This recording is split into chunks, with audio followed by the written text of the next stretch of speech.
Assalamualaikum warahmatullahi wabarakatuh. Alhamdulillah rabbil alamin wa bihi nasta'in wa nusalli wa nusallim wa nubarik ala nabiyyina Muhammadin wa alihi wa sahbihi ajma'in wa ba'du. Ikhwani wa akhwati fillah, para pemirsa Raja TV dan para pendengar Radio Raja yang dimuliakan oleh Allah Azza wa Jalla. Kembali kita melanjutkan pembahasan faraid atau ilmu waris dari kitab Zadul Mustaqni' fi Ikhtisaril Muqni' yang sampai sekarang kita pada bab mirathi ahlil milal, bab warisan berbeda agama, orang yang berbeda agama. Ini secara umum wallahu a'lam masuk ke dalam hal yang menghalangi seseorang untuk mendapatkan waris walau dia hidup pada saat terpenuhi syarat secara umum. Dia hidup pada saat yang mewariskan itu muwafat. Ya, hidupnya hidup sempurna.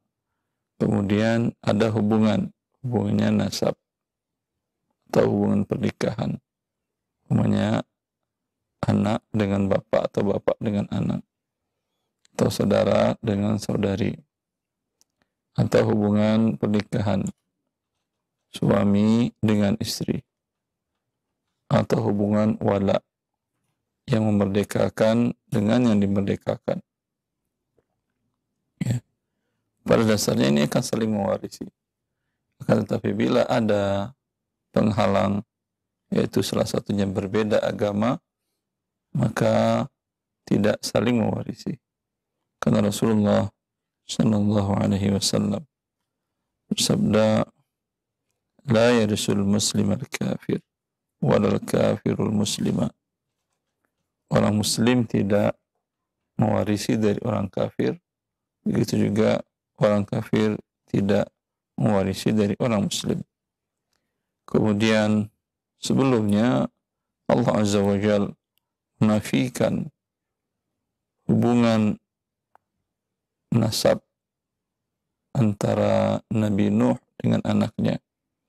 Ketika Nabi Nuh mengatakan ketika anaknya tidak mau diajak untuk naik ke kapal yang menyelamatkan orang-orang yang ada di atasnya dengan pada waktu banjir besar itu, Nabi Nuh minta ke Allah, ya inna ibni min ahli.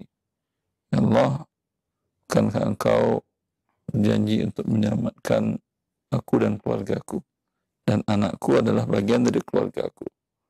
Lalu Allah menjawab di dalam surat Hud ayat 45-46 tersebut, percakapan antara Nabi Nuh dengan Allah. Allah mengatakan, innahu laisa min ahlik.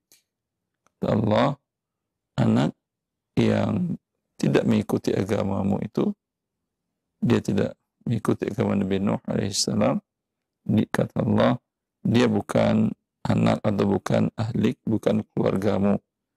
Berarti tidak ada hubungan lagi, termasuk dalam mewarisi juga sebagaimana ditekankan Nabi SAW dalam hadis yang diriwayatkan dari Usamah bin Zaid yang dikeluarkan oleh Imam Bukhari dalam kitab Al-Faraid. Ya. Alhamdulillah. Bismillah, qala al-mu'allif rahimahullahu ta'ala, la yarithu al-muslimu al-kafira illa bil wala'i wa al-kafiru al-muslima illa bil wala'.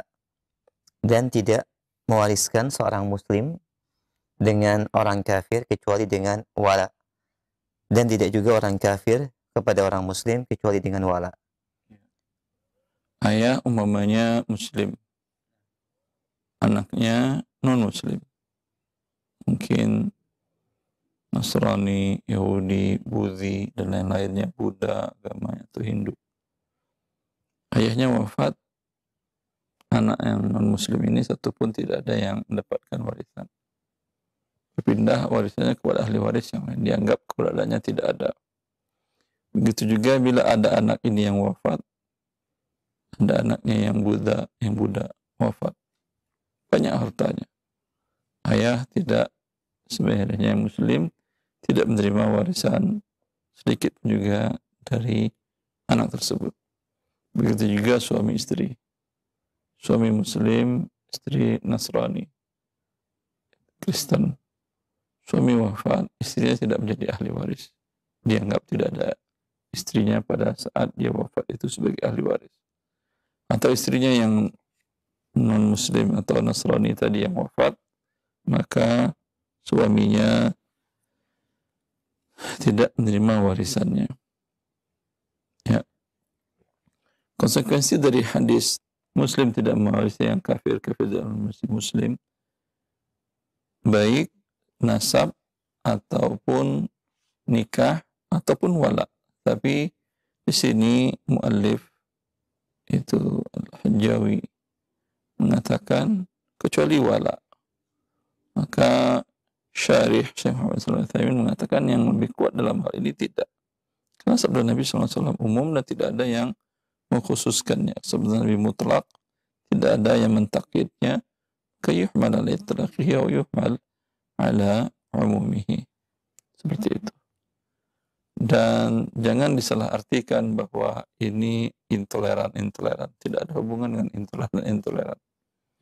Ini berhubungan tentang hukum syariat Allah Azza wa Jalla, di mana Allah dan Nabi-Nya telah menetapkan bahwa yang berbeda agama itu berarti putus hubungan nasabnya, baik di dunia apalagi di akhirat. Ya. Qala al-mu'allif rahimahullahu ta'ala wa yatawarasu al-harbiyyu wal-dhimmiyyu wal-musta'minu wa ahlu dhimmah yarithu ba'duhum ba'dan ma ittifaqi adyanihim lam ikhtilafiha wa hum milalun syatta. Dan saling mewariskan al-harbi, itu kafir harbi, kafir dhimmi, dan al-musta'min wa ahlu dhimmah yarithu ba'duhum ba'dah, saling mewariskan satu dengan yang lainnya dengan kesamaan agama mereka, bukan karena perbedaan agama mereka. Dan hum, itu ahlul dhimmah, milalun syatta, adalah mereka yang memiliki agama atau beragam, bermacam-macam keyakinan. Yang non-Muslim itu sesama mereka saling mewarisi. Nah, lalu kalau ditanyakan apa kepentingnya kita membahas ini, mau saling mewarisi mereka atau tidak? Ya, ini kalau diangkat permasalahannya kepada kita seorang Muslim, ada di keluarga besar tadi, seperti tadi ada agamanya Hindu, ada beberapa orang, Kristen ada beberapa orang, mereka umpamanya mengatakan kita tunggal ika aja. Yang Muslim ada beberapa orang, ya. Lalu mereka menanyakan, ada yang wafat, ini menanyakan, yang sama agamanya kita putus. Kalau dalam syariat kami, ya, Islam, yang sama agamanya mereka saling mewarisi. Yang Nasrani dengan Nasrani saling mewarisi, yang Yahudi dengan Yahudi saling mewarisi, tapi wallahu alam. Kalau Yahudi itu mereka agama dam, agama darah. Anda mau masuk ke agama mereka pun mereka tidak akan terima. Walaupun Anda sudah melakukan sebuah perbuatan mereka, tapi Anda dianggap belum menjadi Yahudi, karena agama Yahudi menurut mereka adalah agama darah, ya, agama keturunan. Kemudian mereka sesama mereka saling mewarisi. Itu gunanya ini dipelajari dalam syariat kita atau dalam fikih para ulama kita. Yang non-Muslim tadi ada yang harbi sifatnya, ada yang dhimmi, ada yang musta'min. Kalau yang harbi, mereka melakukan serangan terhadap kaum muslimin, baik membunuh, merampas harta kaum muslimin, dan seterusnya. Ini namanya harbi. Ya, itu tentunya mereka tidak biasa. Kalau negaranya negara Islam, tentu mereka tidak berani hidup di negara Islam, karena mayoritasnya di sana adalah penduduknya Muslim. Kalau mereka berbuat pembunuhan, tentu akan sangat tidak bisa mereka hidup tenang. Ya, umumnya mereka berada di luar daerah komunitas kaum muslimin yang umumnya. Itu harbi, mereka berperang. Yang dua musalim, yang dua mau hidup berdampingan. Mau hidup berdampingan. Yang harbi tidak mau hidup berdampingan, ingin saling membunuh, ingin merampas, ingin merusak, itu yang harbi.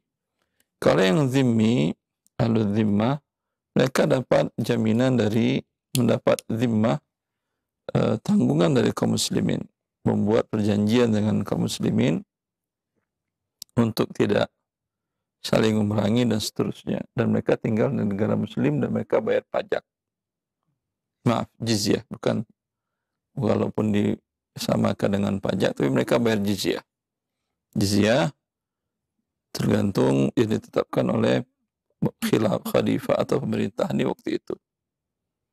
Di masa Umar menarik jizyah daripada orang-orang Yahudi yang tinggal di negara Islam per jiwa sebanyak 1 dinar.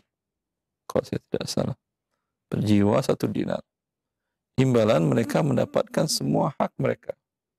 Tidak boleh diganggu, tidak boleh dirampas hartanya, dan seterusnya. Ya, haknya dipenuhi. Dan bahkan di masa Umar atau salah khilafah yang lain, ketika ada yang mengganggunya, maka khalifah turut akan mempersengketakan walaupun yang mengganggunya adalah muslim. Ya. Kemudian adalah musta'min. Musta'min ini yang masuk ke negara muslim dan minta keamanan, minta suaka. Umpamanya ada negara muslim, ada Islam, ada yang non muslim datang ke sana dan diberikan visa. Visa itu secara uruf merupakan bentuk negara itu melindungi orang yang masuk ke negaranya. Maka bagi orang yang masuk, non muslim yang masuk ke negara Islam dan sudah mendapatkan visa untuk masuk, haram bagi muslim negara itu untuk mengganggunya, untuk mengganggu jiwanya dan hartanya. Itu musta'min. Kalau mu'ahad, dia tidak tinggal di negara muslim, tapi dia buat perjanjian dengan kaum muslimin untuk tidak saling berperang. Ya, ini mungkin bisa dikatakan dengan perjanjian antar negara untuk tidak saling memerangi dan seterusnya. Ya, untuk saling berdamai, saling membentuk kesepakatan membangun ekonomi dan seterusnya. Ini ditambahkan dengan mu'ahad. Ya. Dan konsekuensinya, apakah mereka membayar upeti atau jizyah? Jawabannya tentu tidak. Berbeda kalau mereka tinggal di negara muslim. Daerah itu adalah sudah dikuasai oleh kaum muslimin, ditaklukkan dengan perang. Ditaklukkan dengan perang, tentu ini menjadi daerah kaum muslimin. Kalau mereka ingin tinggal di sana dan diberikan haknya, dinamakan dengan mereka harus membayar jizyah atau upeti atau mungkin masalahnya pajak, seperti itu. Maka antara sesama mereka saling mewarisi. Berbeda tidak? Antara umpamanya agama yang tinggal di negara kaum muslimin seperti tadi, ada di suatu keluarga besar tadi ada agama Hindu, antara sama mereka saling mewarisi. Ya, seperti itu. Yang berbeda tidak, walaupun satu atap mereka hidup rumah besar umpamanya, ya, yang Hindu dengan yang Kristen tidak saling mewarisi hartanya. Kalau mereka menanyakan, minta penyelesaiannya kepada keluarganya yang Muslim atau kepada ulama Islam. Ini maksudnya. Wahum minalun syatta, dan mereka itu adalah agama yang berbeda-beda. Lanjut. Qala al-mu'allif rahimahullahu ta'ala wal murtadu la yarithu ahadan wa in mata ala riddatihi famaluhu fai'un. Dan yang murtad tidak mewariskan kepada seorang pun, dan apabila dia wafat di atas riddahnya, maka hartanya fai'. Wa yarithul majusi bi qurabataini in aslamu aw tahakamu ilaina qabla islamihim. Dan al-majusi mewariskan bi qurabataini dengan dua kerabatnya, kekerabatan. Pekan depan aja. Baik. Nah, harta murtad saja. Nah, ya, sama, karena Majusi dalam agama mereka satu-satunya agama yang bolehkan nikah mahram. Kakak adik boleh menikah, paman dengan keponakan boleh nikah dalam agama mereka. Ya, ini bagaimana status anaknya apabila bapak atau ibunya wafat, ya, dan mereka sudah masuk Islam. Bapak ibunya ini masuk Islam, anaknya lahir pun ketika lahir anaknya dulu Majusi, mereka kemudian masuk Islam semuanya. Ya, bagaimana status warisnya ketika Islam tadi? Itu yang mungkin nanti insya Allah besok akan kita bahas. Sekarang kita yang murtad saja dulu, Ustaz. Ya, wal terjem saja. Wal murtadu la yarithu ahadan wa in mata ala riddatihi famaluhu fai'un. Dan orang yang murtad, yang keluar dari agamanya, berpindah agama dari Islam kepada agama yang lain, dia tidak berubah menjadi agama tersebut, maka dia tidak mewarisi dan tidak diwarisi. Ada di keluarga tadi macam-macam. Ada yang Muslim, kemudian pindah dia ke agama yang Hindu atau apa dengan berbagai alasannya dialah. Ya. Apakah dia dengan yang Hindu mewarisi? Jawabannya tidak. Dengan yang Muslim mewarisi? Jawabannya tidak. Murtad artinya keluar dari agama Islam.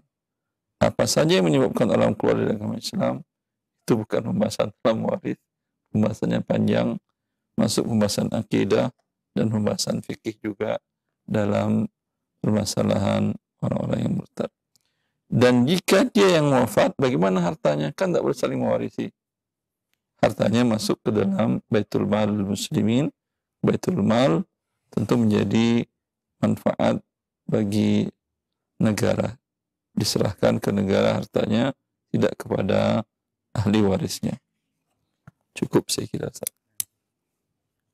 Alhamdulillah, jazakumullah khairan. Dan pendengar setelah pemirsa Radio TV, demikian beberapa poin dan syarah penjelasan dari hukum waris dalam antar yang berbeda keyakinan dan agama. Dan untuk memperdalam pembahasan, silakan Anda bisa menyampaikan pertanyaan via telepon secara langsung. Kita akan angkat via telepon terlebih dahulu. Baik, silakan. Assalamualaikum. Waalaikumsalam warahmatullahi wabarakatuh. Dengan siapa, akhi, di mana? Dengan Bondan di Kerawang. Baik, silakan, akhi Bondan. Melanjutkan pertanyaan minggu lalu yang mengenai kalau kita kerja akan disisihkan untuk pensiun dari perusahaan maupun dari karyawan, kemudian dikelola. Yang kemarin kan dijawab itu pengelolaannya kemungkinan besar kena riba. Nah, idealnya kita hanya ambil yang dari perusahaan dan dari potongan gaji kita sendiri. Ketika saya coba hitung dari kemarin, ternyata cuma sampai datanya 2018. Bagaimana ya Ustadznya? Kira-kira pendekatannya kalau memang kondisinya kayak gitu. Jadi tidak bisa nge-trace berapa sebetulnya yang memang murni kita dan perusahaan kasih. Baik, akhi Bondan. Silakan. Ya, itu satu lagi. Sebentar, akhi Bondan, sebentar. Pelan-pelan. Sampai yang 2018 itu hitungan pertambahannya dalam riba tersebut berapa persen per tahun? Kalau ininya sekitar 16%-an Ustaz. Pertambahannya per tahun? Oh, bukan pertambahannya. Potongan dari gaji kitanya kira-kira penyisihannya kira-kira 16%-an kira-kira. Kan tadi Anda dapat data. Yang dipotong dari gaji Anda, alhamdulillah. Yang dipotong data pertambahan tidak ada? Data penambahannya tidak ada Ustaz. Adanya cuman yang potongan saya yang murni dari saya dan perusahaan itu Ya kira-kira. udah Anda lanjutkan aja menghitung dari 2018 sampai 2020. Kapan sampai Anda keluar? Anda keluar tuh kapan? Nah, yang sebelumnya gimana Ustaz? Ya 16% terus dari gaji. Anda kan sebelumnya tahu gaji-gaji Anda kan ya? Tahu yang terakhir aja saya yang baru ngikutin Ustaz. Yang maksudnya yang dulu-dulu saya juga gaji awal saya masuk tahu, tapi perjalanannya kayak kira-kira paling bisa Ya kira-kira. ingat-ingat lah. Bulan pertama berapa tahun gaji Anda sekian, naik lagi tahun berapa perkiraan. Mau diperkirakan aja nggak apa-apa Ustaz ya. Iya. Terus sebetulnya kan pada saat dikelola nanti dikasih ke kitanya itu ada yang sifatnya bulanan dikasihnya Ustaz. Nah itu gimana ya kalau misalnya ternyata jadi bulanan itu? Ya sama aja, ketika bulanan berarti sekian persennya yang halal untuk Anda, sekian persennya tidak halal diberikan untuk fakir miskin. Oh ya udah. Oke. Terima kasih Ustaz. Assalamualaikum warahmatullahi wabarakatuh. Waalaikumsalam warahmatullahi wabarakatuh. Jazakallah khair Banda. Barakallahu fiik. Baik, kita berikan kesempatan yang kedua bagi para penanya. Kita angkat kembali. Halo. Silakan. Iya, silakan akhi. Assalamualaikum Waalaikumsalam warahmatullahi wabarakatuh. Dengan siapa di mana? Ini dengan Abu Hasan di Sungai Lilin, Sumatera Selatan. Masya Allah. Silakan Abu Hasan. Begini Ustaz, Ana menghutangkan motor kepada si Fulan secara kredit. Setelah itu kreditannya macet dan ia ingin mengembalikan motor tersebut kepada Ana. Nah, terus si Fulan tersebut sudah memberikan Ana angsurannya senilai uang 2 juta. Itu bagaimana status uang tersebut setelah si Fulan tersebut mengembalikan motornya ke Ana, Ustaz? Apa Ana harus mengembalikan atau bagaimana Ustaz ya? Sekarang perjanjiannya sudah. Oke. Ya. Jual motor itu tadi ketika 2 juta dia angsuran, itu berapa Anda jual kepada dia dengan cara tidak tunai? Dengan cara tidak tunai itu kalau dinilai dengan uang. Iya, Anda jual waktu itu dengan uang atau dengan apa? Oh, itu jual dengan perjanjian ingin ambil batu, Ustaz.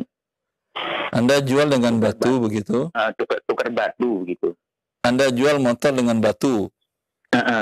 Ya, berarti jual dengan batu. Sudah dibayarnya berapa batu? 5.000 batu dengan nilai biasanya yang itu dengan nilai 5.000 batu itu 2 juta Ustaz. Yang Anda jual berapa batu? Yang Anda jual 5.000 batu. Yang sudah dibayarnya berapa batu? Gimana Ustaz? Anda kan jualnya dengan batu imbalannya. Dengan batu diserahkan dengan cicil. Iya. Berapa batu yang sudah Anda terima dan berapa batu sisanya? Yang Anda terima itu 5.000 batu. Sisanya berapa? Sisanya 10.000 batu gitu. Ya udah 10.000 batu. Sekarang dijual motor itu, ya, suruh dia hasil uangnya Anda belikan ke batu 10.000 lagi. Yang tadi Anda terima batu apa uang? Terima batu, Ustaz. Nah, yang pertama batu. Kemudian Anda jual lagi motor itu ke pihak ketiga cash. Beli batu 10.000, kalau ada sisa uang kembalikan ke dia. Begitu. Kalau kurang dapat batunya, katakan kepada dia, kurang kamu tambah batu lagi. Kalau Anda ikhlaskan, alhamdulillah. Tapi begini Ustaz, karena solusinya karena nggak ada yang beli atau bagaimana ya, dia nggak mau itu juga, nggak mau kesulitan juga, jadi Ana terpaksa Ana terima, terus Ana mengembalikan, Ana menerima motor tersebut dan Ana mengembalikan uang dia senilai 1 juta Ustaz, karena Ana pikir karena dia sudah memakai motor dengan jangka yang termasuk sudah lama Ustaz gitu. Ya udah, kalau Anda ingin menyelesaikannya tidak pakai batu, Anda beli dengan rupiah sekarang. Oh gitu, Ya. gitu ya. Beli dari dia berapa rupiah. Sekarang motor Anda kalau dijual perkiraan berapa rupiah itu? Ya mungkin sekitar 3,5 juta lah. 3,5 juta. Ya, Nah, Anda beli dari 3,5 juta, dia setuju, ya udah kasihkan ke dia uang 3,5 juta. oh iya, nah Ustaz. Nah, tapi karena dia kurang bayarnya tadi, jadi uangnya tetap ke kami ya Ustaz ya? Kan 3,5 juta harga motor kalau Anda belikan ya. Dan dia kan belum bayar. Nah. Belum bayar 10.000 batu. Ya, 10.000 batunya dia wajib bayar ke Anda. Berarti dia rugi, harus nambah lagi ke batunya. Oh gitu. Ya. Cukup Ustaz. Anda sekarang 10.000 batu itu berapa juta kalau dirupiahkan? Dirupiahkan mungkin sekitar 4 juta Ustaz. 4 juta berarti kurang Anda. Minta batu yang ke dia sisanya. Atau rupiah dengan harga batu per hari ini. Rupiah per harga batu per hari ini. Oh iya. Cukup jelas tapi Hasan. Jazakumullah khairan. Alhamdulillah. Jazakumullah khairan. Waalaikumsalam warahmatullahi wabarakatuh. Baik, Abu Hasan, barakallahu fiik. Kita berikan kesempatan berikutnya di layar telepon. Bagian yang baru bergabung dalam pembahasan bab waris, ya, dalam pembahasan mewariskan antar agama yang berbeda. Silakan kita berikan kesempatan kembali. Halo. Halo. Iya. Halo, Assalamualaikum. Waalaikumsalam warahmatullahi wabarakatuh. Dengan siapa Umu di mana? Dengan Lilis di Indramayu. Silakan Ibu Lilis. Assalamualaikum Ustaz.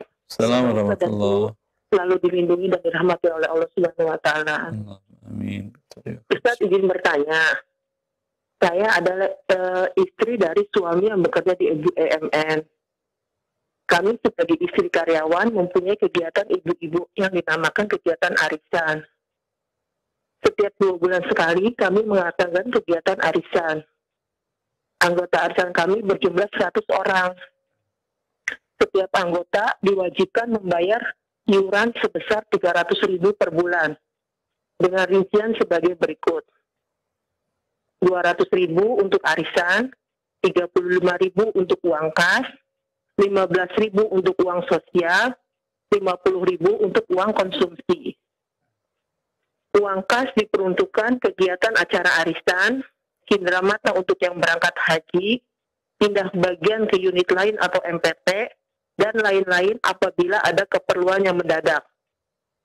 Uang sosial diperuntukkan... MTT tadi apa Ibu? Hah? MTT itu apa? Kenapa? MTT itu apa Umu? Singkatan dari apa? Uang kas diperuntukkan kegiatan acara arisan, cindera mata untuk yang berangkat haji, pindah bagian ke unit lain atau MPP, MTT itu apa? Masa persiapan pensiunan Ustaz. Masa persiapan pensiunan. Lanjut. Dan lain-lain apabila ada keperluan yang mendadak. Uang sosial diperuntukkan untuk takziah, menengok orang sakit dan melahirkan. Uang konsumsi diperuntukkan untuk konsumsi acara arisan. Karena situasi masih pandemi, kami masih melakukan kegiatan arisan secara online.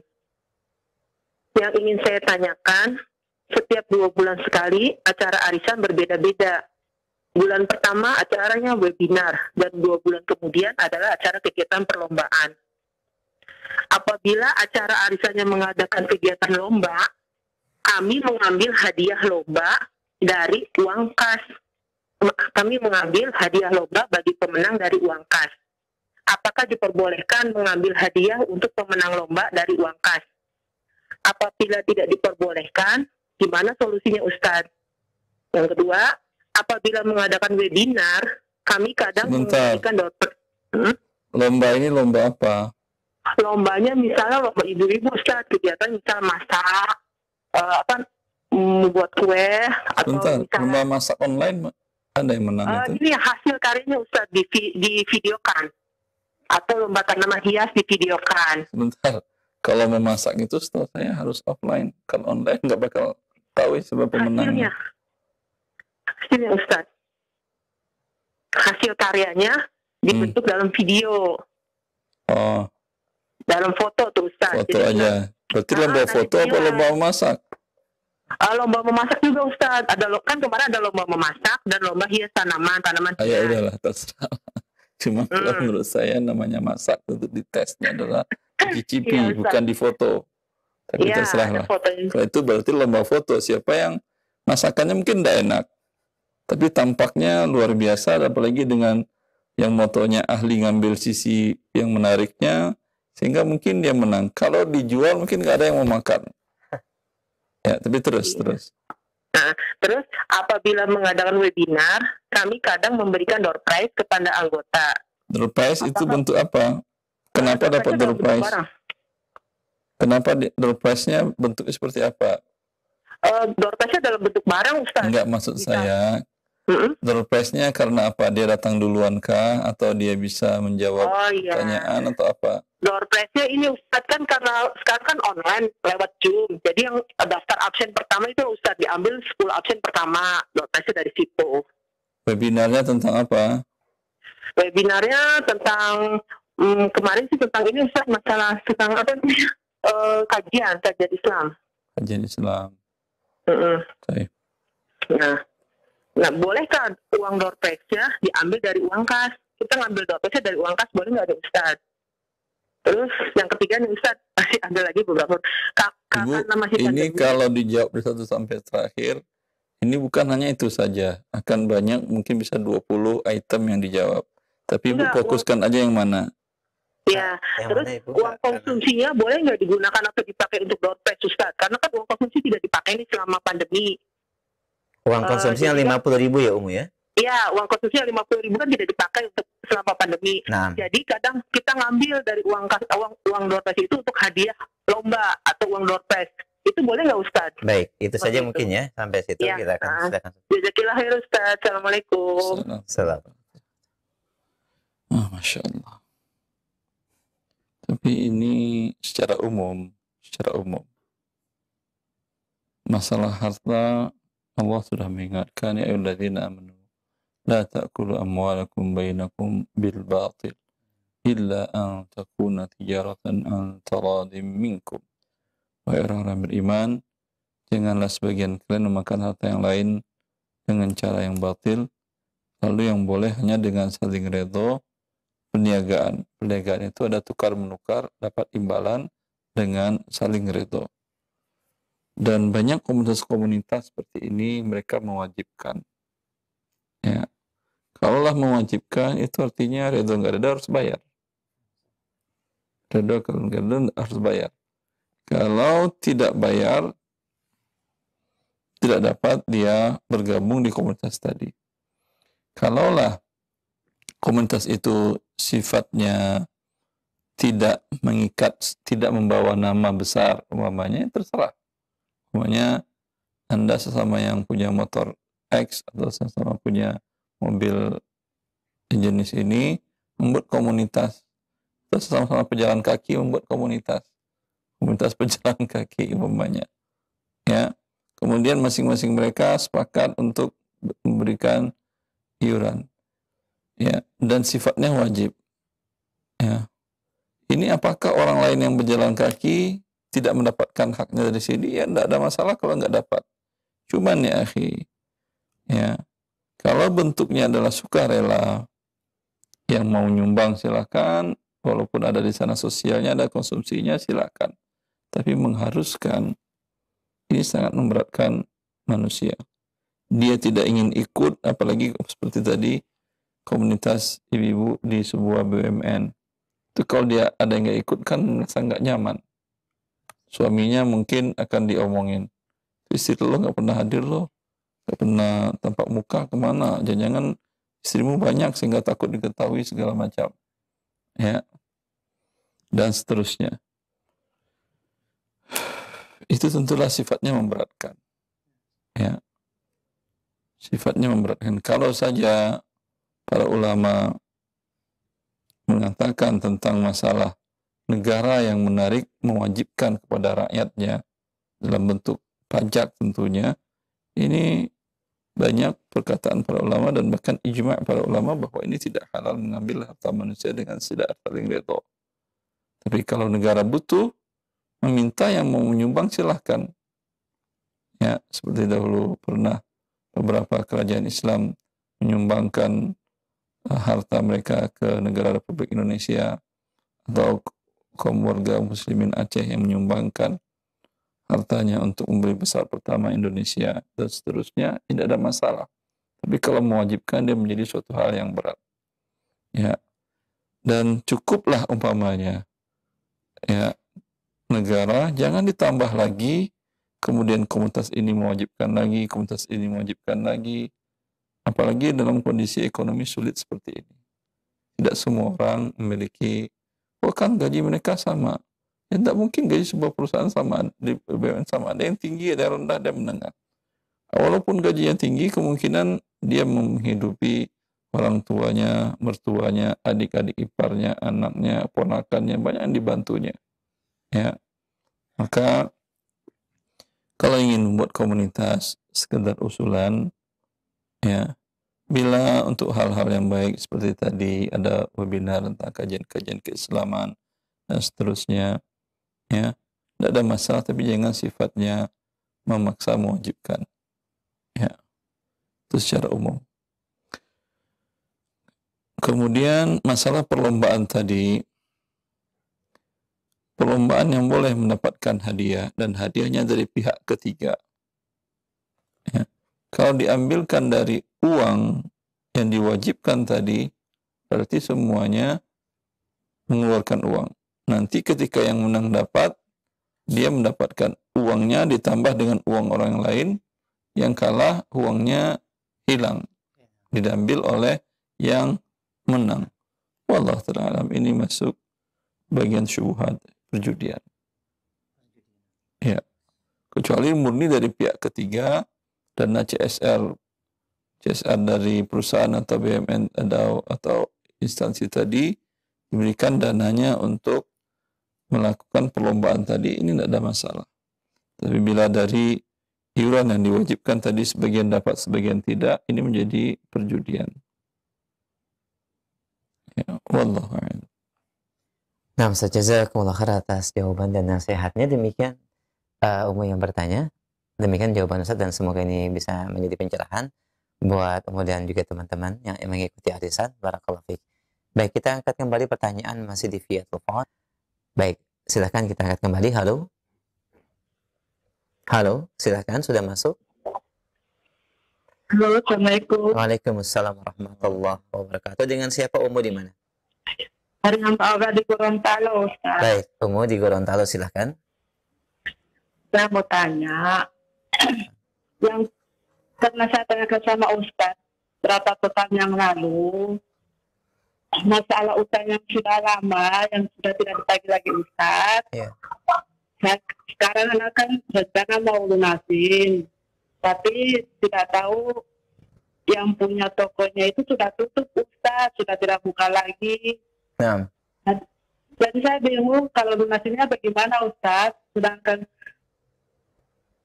proses saya punya barang, saya cuma konfirmasi sama dia, katanya mereka sudah tutup, sudah tidak mau operasi lagi.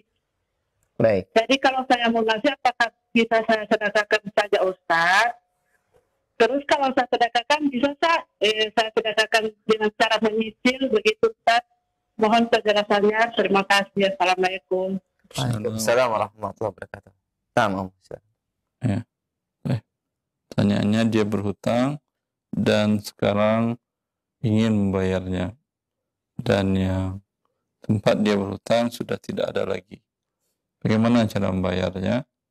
Ya, cara membayarnya, sedekahkan kepada fakir miskin, niatkan atas nama orang yang menghutangi Anda tersebut. Ya, seperti itu. Dengan cara dicicil juga apa-apa, Ustaz? Yang namanya hutang tentu tidak akan selesai sampai akhirat sebelum dibayar. Kalau dia yakin masih bisa hidup sampai lunas, silakan dicicil. Masya Allah. Baik. Jazakallah khair, demikian jawaban dan pencerahan yang disampaikan oleh Ustaz di Gorontalo. Barakallahu fiik. Wa jazakallahu khair ya Umar. Kita berikan kesempatan masih via telepon. Kita angkat kembali. Halo. Silakan. Assalamualaikum Waalaikumsalam warahmatullahi wabarakatuh. Dengan siapa Umu di mana? dengan hamba Allah Di mana? di Riau. Taib. Umu silakan di Riau. Ini Pak Ustadz mau nanya mengenai pembelian rumah bisa. Nah, silakan. Gini, kami kan rencana mau membeli rumah, cuman itu rumahnya inden. Sementara kami mau membelinya dengan cara cicil. Cicil. Apakah itu boleh atau gimana ya Pak Ustadz? Sangat ada booking fee dulu, kemudian pembayarannya bertahap. Ada booking fee dan bertahap pembayarannya. Iya, Taib. sementara rumahnya belum ada. Sebentar, Ibu beli langsung ke developer, ke kontraktornya atau melalui pihak ketiga? Tidak laku sama developernya Pak Ustadz. Boleh, kalau ke developernya boleh. Oh, bisa ya Pak Ustadz. Bisa, itu nama akadnya istisna. Oh, gitu. Ya, sama dengan Anda beli nasi goreng. Nah. Kan belum ada itu. Hah. Bisa Anda cicil dulu, Pak, bayar dulu setengahnya ya, nanti kalau udah jadi saya bayar sisanya. Atau pesan catering.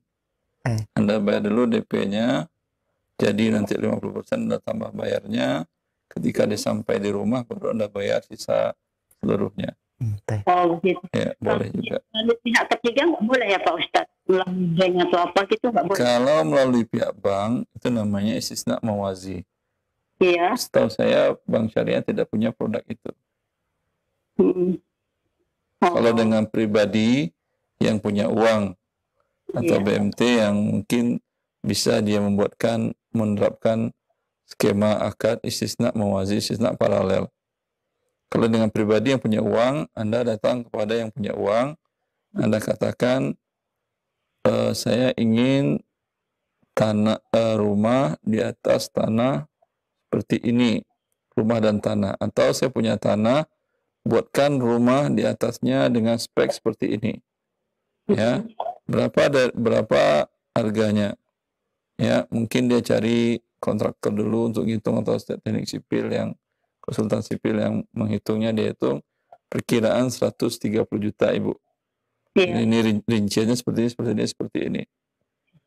Oh, iya. Terus sebentar. Terus dia akan mengatakan, tapi ini modal baru. Saya ingin untung 70 juta, Ibu cicil ke saya selama sekian tahun. Berarti saya jual 200 juta ke Ibu, Ibu cicil sekian juta per bulan. Apakah 10 juta, apa 20 juta per bulan. Kemudian dia kan nggak mungkin bisa buat. Dia akan mensubkonkan lagi kepada kontraktor yang membuat itu. Tapi Ibu hanya berurusan dengan dia, tidak akan berhubungan dengan kontraktor tadi. Ada yang tidak sesuai dengan spek, Ibu tidak akan menuntut kontraktor, tapi menuntut kepada pihak ketiga tadi. Oh, begitu. Iya. Ya. Kalau begini Pak Ustadz, kan saya membeli rumah itu pakai uang saya, tapi kemudian di atas nama suami, itu boleh Pak Ustadz? Boleh, tapi Ibu rugi. boleh lah, teman Ibu rugi.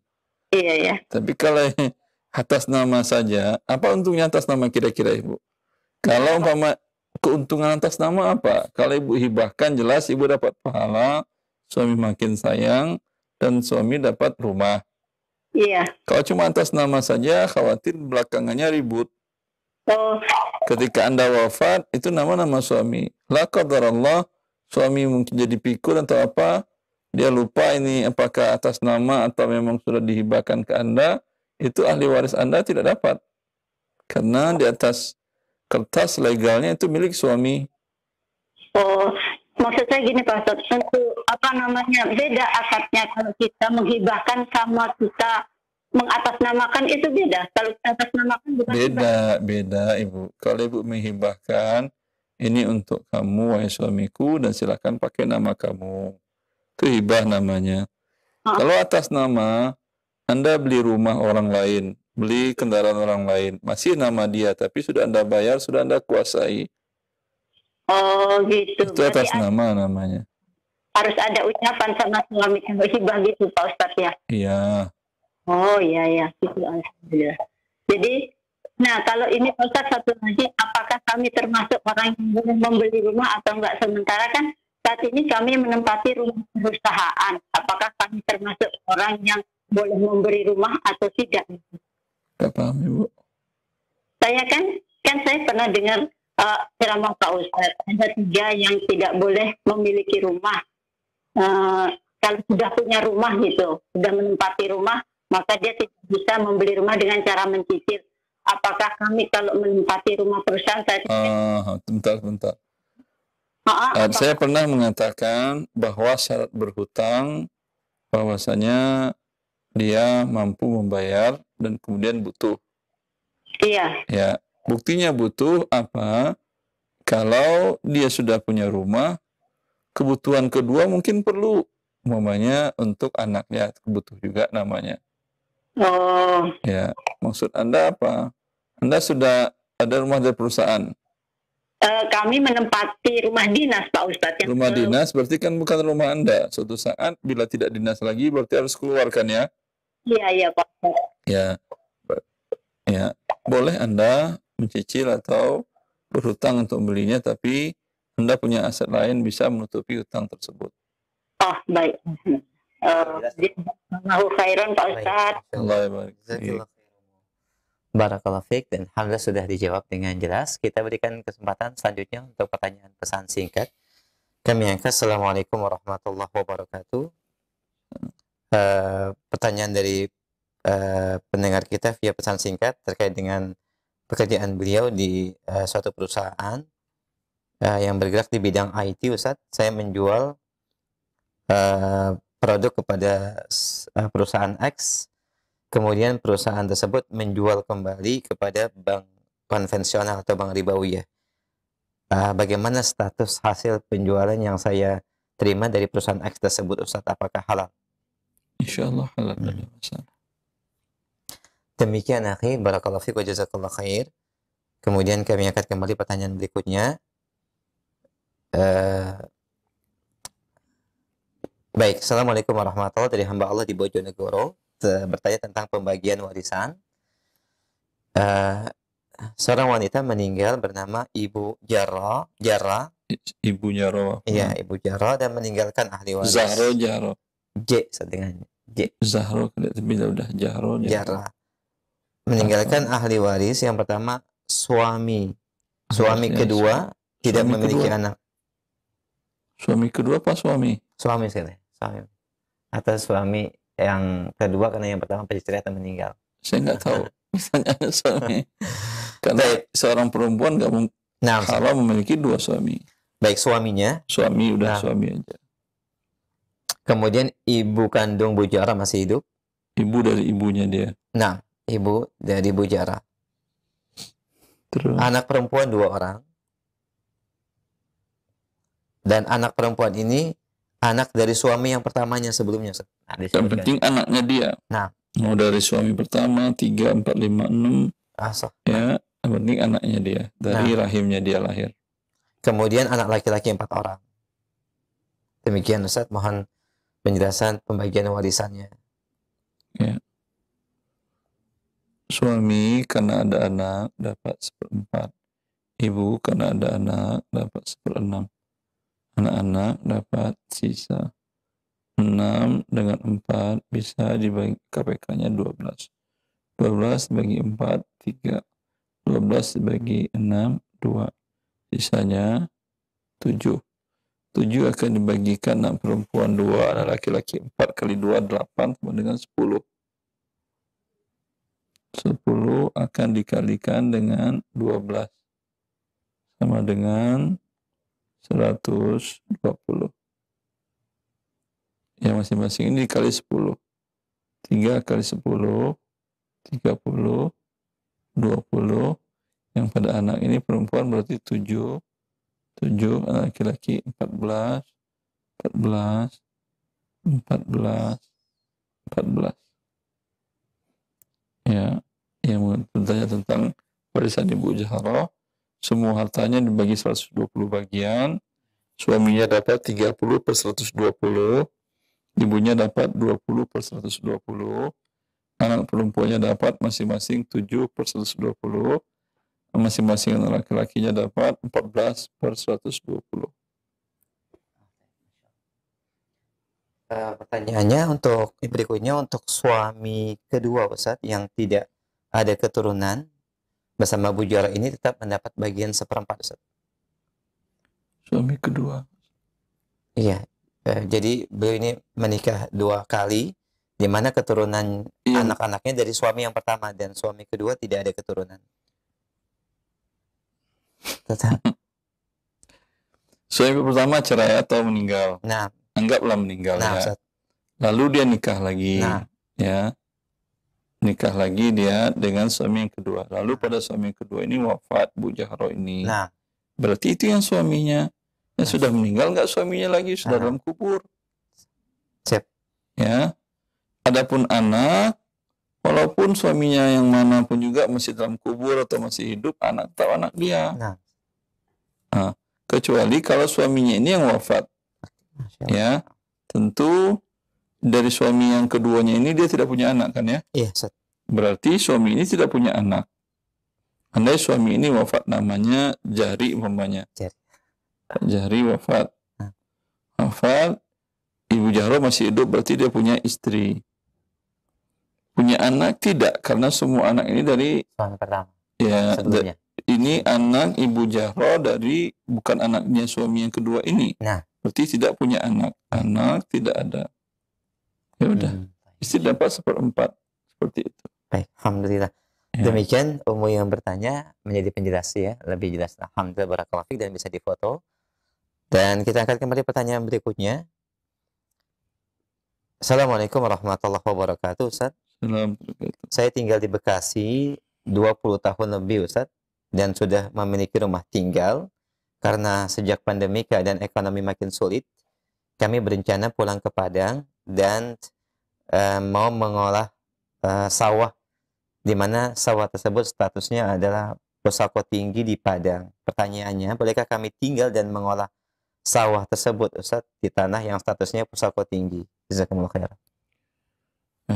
Allah Ta'ala alam, minta izin kepada orang-orang yang diperkirakan menjadi ahli waris sebetulnya yang sesungguhnya dalam syariat dari Pusako Tinggi tadi.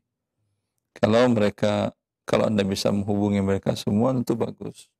Ya, kalau enggak, minta izin kepada kepala sukunya, kepala adatnya, sampaikan ingin mengelola dan ingin itu bagi hasilnya juga diberikan. Namanya 1/3 untuk pemilik lahan, ya, dibagikan bagi yang bisa ditemukan, dibagikan ke dia dalam bentuk beras atau rupiah, ya. Yang sisanya mungkin disedekahkan untuk yang sudah meninggal dari ahli waris tersebut. Wallahu a'lam. Baik, Ustaz. Jazakumullah khairan atas penjelasan dan jawabannya. Demikian yang bertanya, barakallahu fiik. Kita angkat kembali pertanyaan yang berikutnya. Assalamualaikum warahmatullahi wabarakatuh. Ustaz, waktu bapak saya masih hidup, beliau berpesan agar rumah bapak tidak boleh dijual, dan siapa yang mengalami kesulitan dari anak-anaknya tinggal di tempat tersebut. Sampai sekarang keluarga mentaati apa yang menjadi pesan bapak itu, Ustaz. Pertanyaannya, apakah wasiat seperti ini wajib untuk ditunaikan, dan apakah benar selama ini pelaksanaannya, Ustaz, dari hamba Allah di Jawa? Kalau si bapak mengatakan dengan lafaz wakaf, itu bisa. Dia mengatakan, rumahku ini, selagi hidup dia mengatakan, mengikrarkan wakaf. Tapi wakafnya bukan untuk masjid, bukan untuk pesantren, tapi manfaat dari rumah ini adalah untuk anak-anakku, keturunanku yang tidak punya rumah, silahkan menempatin ini. Bila jumlah mereka lebih banyak, ya mereka bersama-sama lah tinggal di sini, ya. Dan bagaimana biaya maintenance rumah tadi? Tentu dia harus sampaikan di wakaf di dalam ikrarnya tadi. Ya, dengan mengatakan bahwasanya bagi yang menempatin ini tidak bayar sewa, tapi kalau rezekinya agak lapang, bayar untuk biaya maintenance, pengembangan kah yang rusak diperbaiki, atau safety tanknya penuh, tolong diselesaikan, air tidak ada atau rusak, tolong digali yang baru, genteng bocor, tolong diperbaiki dari biaya uang tadi. Bila uang itu terkumpul, ya umpamanya itu sekedar uang ini aja, bukan sewa. Kalau sewa per bulan 1 juta, ini cukup umpamanya 100.000 saja sebagai uang biaya perbaikan aset gedung tadi. Ya, ikrarkan di awal seperti itu boleh. Tapi masalahnya kan dia sudah wafat. Gak mungkin dia bangun lagi untuk berikrar. Ya, maka wasiatnya tadi itu tidak ada gunanya, batal. Karena tidak boleh berwasiat ketika kepada ahli waris. Ini mereka semuanya kan untuk ahli waris. Kan dia mengatakan menempati oleh anaknya yang tidak mampu, berarti kan ahli waris anaknya. Ya, kalau mereka bagi waris boleh. Dan perlakuan di hukum negaranya bahwa itu memang bisa dibagi waris, dibawa ke notaris, ya, disertakan bukti surat wafat dan bisa dibagi sesuai dengan pembagian waris. Itu dicatatkan atas nama hak ahli waris masing-masing. Jazakumullah khairan atas penjelasan dan jawabannya. Demikian pendengar yang bertanya. Semoga ini menjadi pencerahan yang bermanfaat. Barakallahu fiik.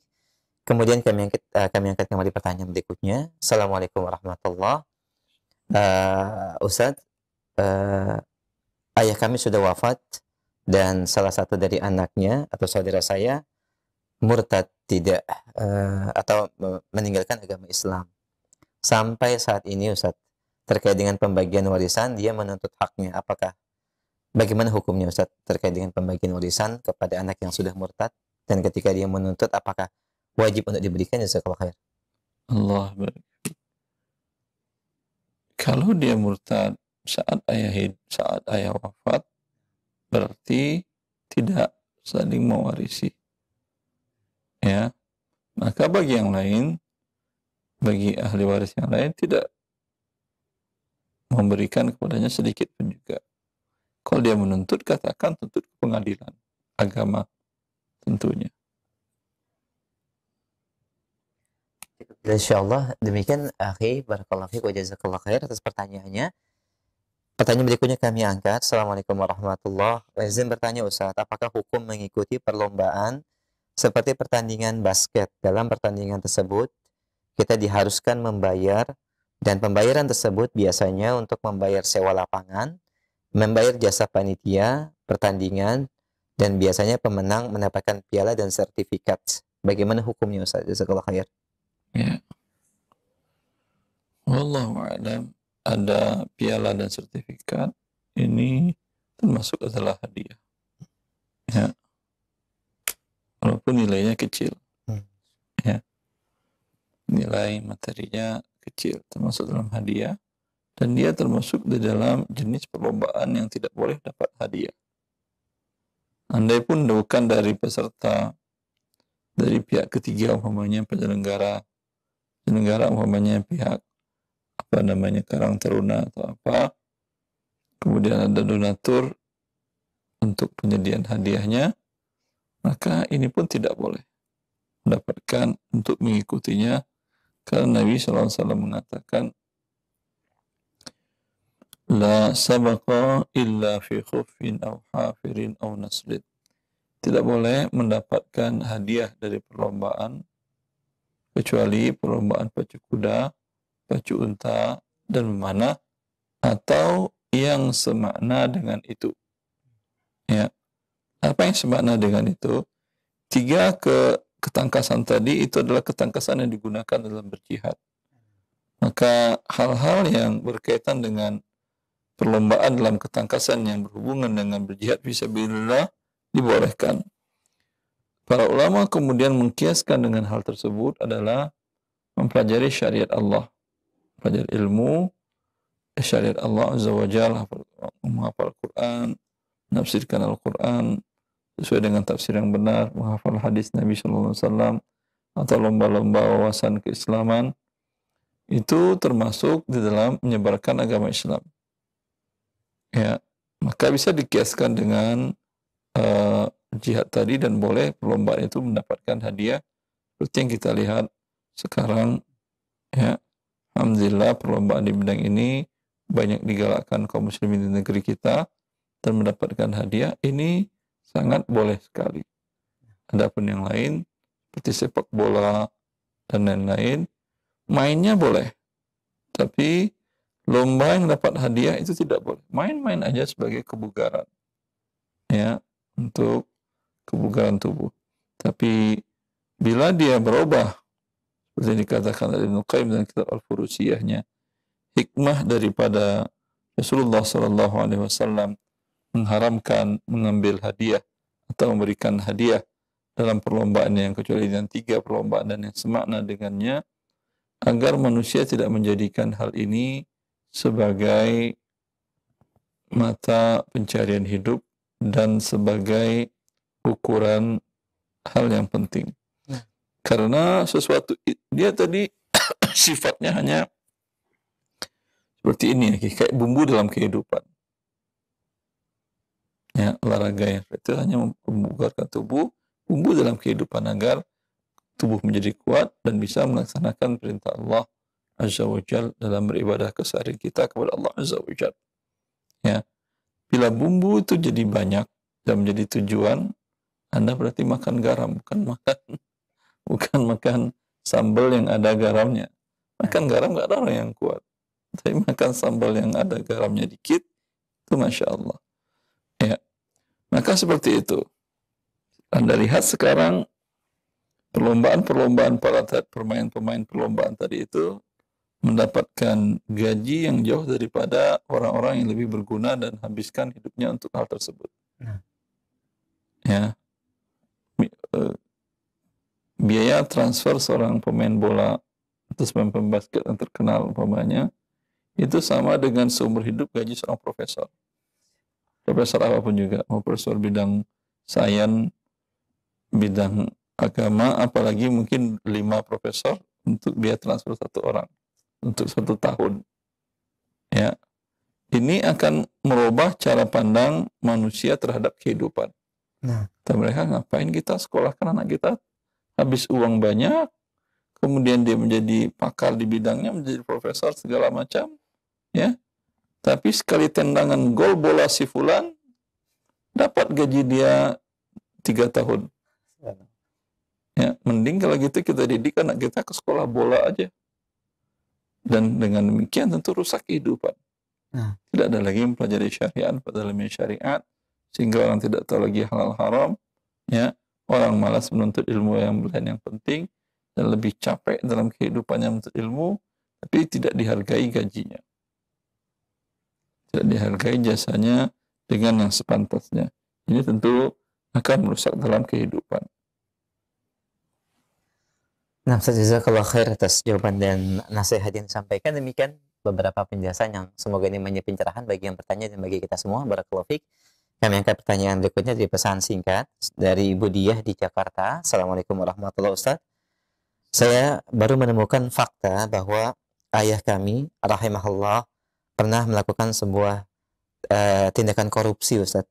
Kami ketahui dari file-file data yang kami temukan ketika membersihkan file-file ayah.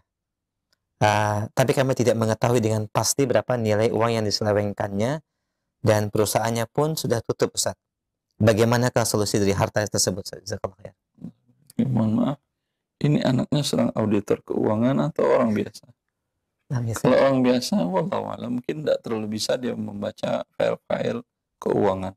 Kalau itu adalah ucapan auditor atau file tadi dia bawa ke yang mengerti tentang keuangan, ya betul ini penggelapan, ya, maka perkirakan saja gajinya berapa, seluruh hartanya yang lain berarti itu adalah yang tidak halal.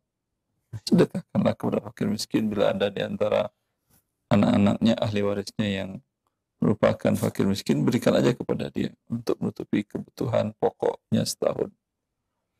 Ya, bila anak-anaknya berkemampuan cukup, berikan kepada fakir miskin. Semoga, karena harta itu tidak halal diambil dengan zalim, berbeda dengan diambil antara manusia saling ridho, tetapi Allah tidak meridhoi seperti riba. Berbeda dengan antara uang korupsi, itu diambil orangnya pasti tidak ridho. Nah, Kalau orangnya tidak ridho, itu urusannya sampai akhirat. Allah. Ya, maka Anda berusaha semaksimal mungkin mencari perusahaannya, ownernya. Bila tidak ditemukan, ya seperti tadi, berikan aja kepada fakir miskin, sedekahkan atas nama para owner tadi yang dizalimi oleh orang tua Anda. Wallahu a'lam. Tapi setelah Anda berikan data-data rinci tadi, file-file rinci tadi kepada yang auditor keuangan. Nah, jazakallah khair tambahan dan demikian jawaban yang disampaikan Ibu Diah, barakallahu fiik, dan semoga memberikan solusi. Kami angkat kembali pertanyaan dari Bandung. Assalamualaikum warahmatullahi wabarakatuh. Ustaz, semoga Allah menjaga antum. Beliau ingin bertanya terkait dengan warisan. Saya 6 bersaudara. Ayah saya sudah meninggal, Ustaz. Yang tersisa hanya ibu.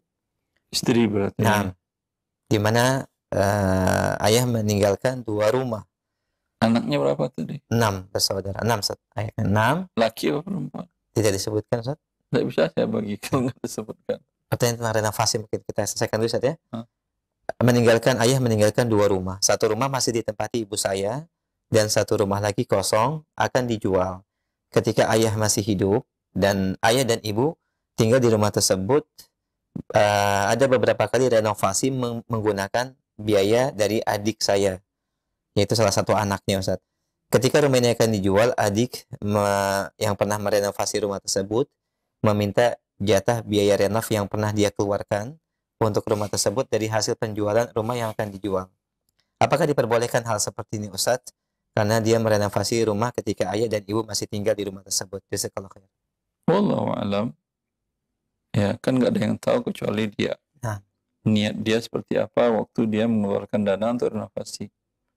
Kalau niatnya dulu adalah memang ikhlas hibah, ya, tapi sekarang dia tuntut, tentu bagian dari yang dikatakan Rasulullah SAW, orang yang menghibahkan sesuatu kemudian menarik kembali, bagaikan anjing yang muntah lalu muntahnya dia telan kembali. Ya. Kalau memang dulu dia mengikrarkan dalam hatinya dan pun menyampaikan ke ayah bahwa ini saya bantu, kapan ayah ada mampu, ya ayah bayar, ya berarti itu dia pinjamkan uang, ya. Menjadi haknya dia untuk mengambil itu.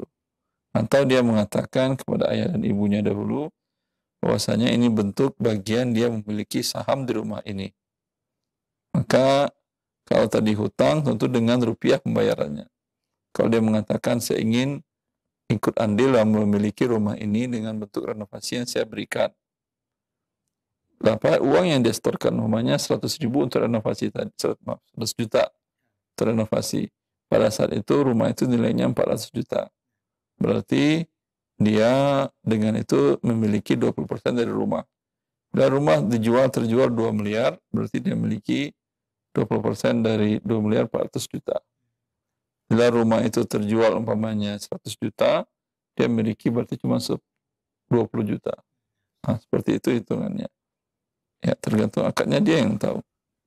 Kalau dia yang berbohong, berarti dia akan memakan harta orang-orang dekatnya, harta saudara-saudarinya dengan cara yang batil. Ini tentu akan berbahaya baginya di dunia dan di akhirat. Jazakallahu khair atas jawaban Ustaz dan nasihatnya. Demikian pendengar yang bertanya di Bandung. Barakallahu fiik. Kami berikan satu kesempatan terakhir mungkin via telepon bagi Anda yang ingin bertanya. Baik, kita akan angkat kembali. Halo. Silakan, sudah masuk. Ya, halo. Halo, Assalamualaikum. Waalaikumsalam warahmatullahi wabarakatuh. Dengan siapa Umu di mana? Dengan Umu Fatih Di mana Umu Fatih? di Jakarta. Baik, silakan pertanyaannya.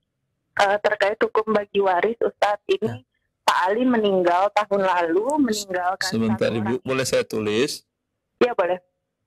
Pak Ali, Ustaz. Pak Ali wafat Tahun berapa, Umu? 2021. Nah, 1 orang istri. Sebentar Ibu. Umu Fatih lihat televisi atau dengar radio? Dari radio. Baik. Istri, ahli warisnya istri. Ya. 3 orang anak perempuan. Ayah ibunya sudah wafat. Sudah. Ya. Kakeknya sudah wafat. Sudah. Nenek juga sudah tidak ada. Ke atas sudah tidak ada sama sekali. Sudah ada anak adik laki-laki 2. Itu bukan ke atas, ke samping. Kalau ke atas itu bapaknya ke dia, atasnya bapaknya sudah dia, tidak ada. ibunya dia, berarti kakek nenek. Iya, sudah tidak ada sama sekali. Ya, udah. 3 anak perempuan, anak laki-laki ada berapa? Tidak ada anak laki-laki. Tidak ada anak laki-laki. Ini akan dapat ahli waris yang lain. Saudara-saudari tadi ada kata Anda? Ada, saudara-saudari ada. Berapa saudaranya? Saudarinya berapa? Saudaranya 2, saudarinya 6.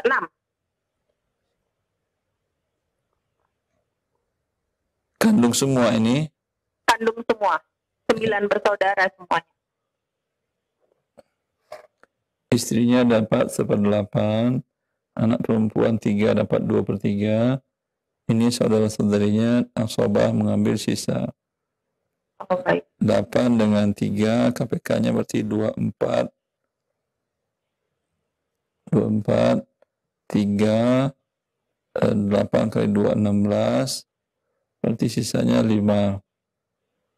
5 ini akan dibagikan saudara laki 2 kali 2, 4. Tambah 6, 10. 10 dikalikan dengan 24. Sama dengan 240. Yang untuk istrinya 3 kali 10, 30. Yang untuk 3 anak perempuan 160 dibagi 3. Karena mereka 3 orang. Yang saudara laki-laki dapat 5 kali 2, 10. 10. Yang saudari perempuannya dapat 6. 6. 6. 6. Ya. Istrinya dapat 30/240. Ya, Ustaz. Anak perempuannya 60 dibagi 3 berapa? Ustaz? Ya. 5 sekian. 60, Ustaz. Hah? 60? 160 dibagi 3. Nah, 160 dibagi 3, Ramadan 53. Ustaz. 53. Berarti anak perempuan masing-masing dapat 53/240. Kemudian saudara laki-lakinya dapat 10, masing-masing 10/240. Saudari perempuannya masing-masing 6/240. Iya, baik, Ustaz. Ya. 6 atau 5? Oh, maaf. Astagfirullah. 6 atau 5? Ya 5. 5, 5, 5, 5, 5. Ya. 1, 2, 3, 4, 5, 6.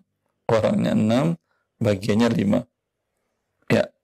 Tasihnya 144. Hah? Tasihnya enggak 144.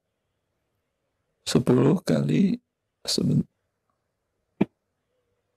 kenapa 144? Masalah 24 ditasihkan ke 144 bisa. Ini saudara laki ditasihkan kepada 3 saudari. 3 anak perempuan atau apa maksudnya? 3 anak perempuannya. 3 anak perempuannya sudah tadi di belakang dibagi. Adapun saudaranya 4, 2, 4 tambah 6, 10. Udah. 240. Kita 46. Ya. Baik. Sebentar umum nanti akan dibacakan. Silakan. Istri 30/240 dapat. Anak perempuan masing-masing 53/240. Ya. Saudara laki-laki 10/240. Ya. Saudari perempuan masing-masing 5/240. Iya. Ya. Seperti Baik. itu. Nanti Baik. bisa dilihat kembali video Di rekamannya YouTube ya Umu ya di YouTube, ada bisa baik. difoto. Demikian. Itu saja Baik. pertanyaannya. Baik, itu saja. Terima kasih. Baik, Jazakumullah afwan. khairan. Wa jazakallahu khairan wa barakallahu fiik. Alhamdulillah, demikian pertanyaan yang disampaikan pendengar kita terakhir menjadi pertanyaan terakhir di kesempatan pagi ini, dan sebagai ikhtitam kesimpulan kajian kita, Ustaz, silakan. Ya. Ikhwani wa akhwati fillah, pembagian waris itu berdasarkan hubungan satu dengan lainnya, kedekatan hubungan mereka. Dan hubungan yang paling dekat adalah hubungan agama, din. Ya. Maka karena itu menjadi pelajaran bagi seorang tua dan bagi seorang anak, saudara-saudari, bagaimana agar mereka itu semuanya berusaha menjaga agama saudara-saudarinya, anak-anaknya, cucu-cucu keturunannya, selain konsekuensinya adalah surga dan neraka, dan juga menggiatkan, memberikan keinginan, mendorong mereka untuk beragama tadi adalah pembagian waris. Ya, maka apalagi kalau yang wafat itu yang muslim itu adalah orang kaya raya. Untuk anak-anaknya dikatakanlah, ya, takutlah engkau kepada Allah, kembali kepada agama ayahmu, ya. Selain engkau mendapatkan kebahagiaan di akhirat, pasti, kemudian engkau mendapatkan harta waris dari ayahmu. Ya. Bagian mendorong orang untuk mendekatkan diri kepada agama Allah untuk mendapatkan kebahagiaan di dunia dan di akhirat. Wallahu ta'ala a'lam. Sallallahu ala nabiyyina Muhammad wa alihi wa sahbihi wa sallam. Assalamualaikum warahmatullahi wabarakatuh.